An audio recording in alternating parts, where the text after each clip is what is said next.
Helo bawb! Mae'n ddiwrnod y llyfr heddiw, felly be well na stori bach. Cenhinen Fwya'r Byd.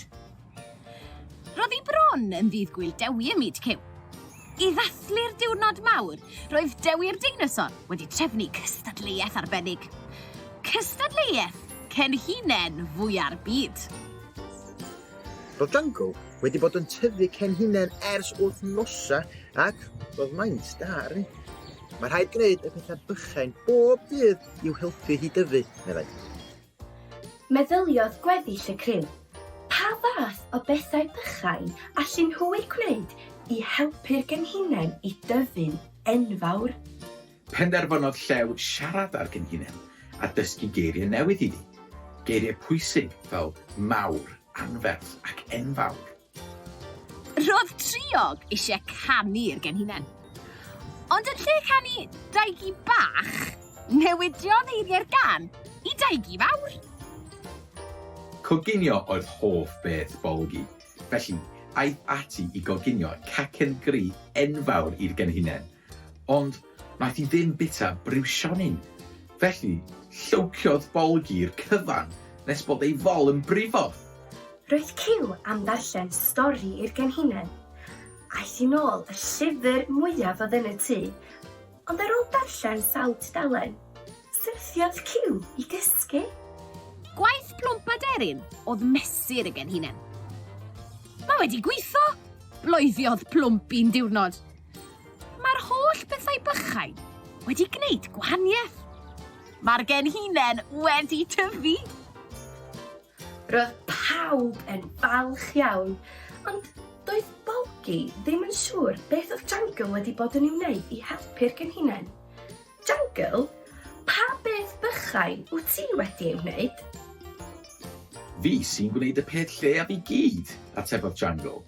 Roedd hi wedi bod yn rhoi dŵr i'r genhinen, ychydig bach o ddŵr bob dydd. Dros y dyddiau nesaf, daliodd y criw ati i wneud y pethau bychan. Dysgodd Llew fwy o eiriau i'r genhinen fel cry, trwchus a hir. Daliodd triog ati i ganu a newidiodd eiriau G ceffyl bach i G ceffyl mawr. Ymunodd plwmp aderyn yn y canu hefyd. Ath Bolgi yn ôl i'r gegin a phobi torf enfawr o fara brith. Dath pawb at ei gilydd i'w bwyta wrth ymyl y genhinen. Darllenodd ciw fwy o lyfrau iddi, a gwnaeth Jungle yn siŵr nad oedd ciw yn syrthio i gysgu.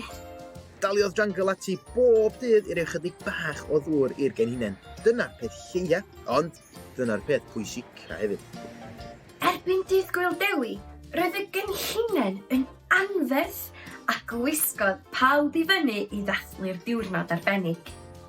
Plwmp aderyn oedd yn mesur y cennin i gyd yn y gystadleuaeth. Roedd cenhinen Mei y Mwnci yn fawr. Roedd cenhinen Gwen y Gwdi Hw yn fwy. Ond cenhinen Jungle oedd y fwyaf. Dyma'r genhinen fwyaf yn y byd, meddai Dewi'r deinosor, a rhoddodd riban arbennig i genhinen Jungle. Hwre! Bloediodd pawb. Roedd Jungle wedi ennill, ond roedd pob un o'r criw wedi gwneud rhywbeth bach i helpu. Cawson nhw ddydd Gŵyl Dewi gwerth chweil gyda'i ffrindiau i gyd. Canodd triog i bawb, darllenodd ciw stori, a daeth Bolgi a llwyth o gacennau. Roedd Jungle yn hapus iawn, a dywedodd wrth ei ffrindiau. Mae gwneud y pethau bychain yn gallu arwain at bethau mawr.